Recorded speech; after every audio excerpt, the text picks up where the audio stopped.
இந்த வாரம் பண வரத்து திருப்தி தரும். சிந்தித்து செயல்படுவது காரிய வெற்றிக்கு உதவும். பயணங்களின் போதும், வாகனங்களை ஓட்டி செல்லும் போதும் எச்சரிக்கையாக இருப்பது நல்லது. புதிய நபர்களின் அறிமுகம் கிடைக்கும். தொழில் வியாபாரத்தில் லாபம் கூடும். புதிய ஆர்டர்கள் எதிர்பார்த்தபடி கிடைக்கும். உத்தியோகத்தில் இருப்பவர்கள் வேலைப்பளு குறைந்து மனமகிழ்ச்சி அடைவார்கள். மேல் அதிகாரிகளின் உதவியும் ஆலோசனையும் கிடைக்கும். புதிய வேலைக்கான முயற்சிகளில் சாதகமான போக்கு காணப்படும். குடும்பத்தில் எதிர்பார்த்த சுமூகமான சூழ்நிலை காணப்படும். கணவன் மனைவி இருவரும் சேர்ந்து எடுக்கும் முடிவுகள் நல்ல பலன் தருவதாக இருக்கும். பெண்களுக்கு எடுத்த காரியத்தை செய்து முடிக்க அலைய வேண்டியதாக இருக்கும்.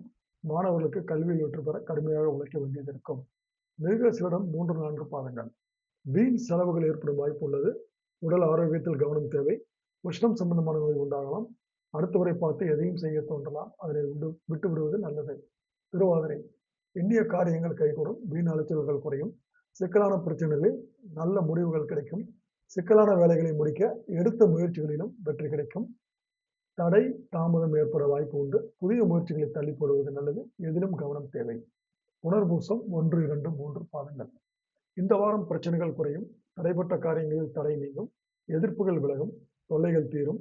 வீண் கவலைகள் ஏற்பட்டு நீங்கும். கோபத்தை கட்டுப்படுத்துவது நல்லது. பணவரத்து தாமதப்படும். வீண் ஆசைகள் உண்டாகலாம். கவனம் தேவை.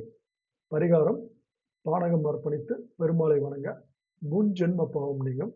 குடும்பம் சுபிட்சமடையும்.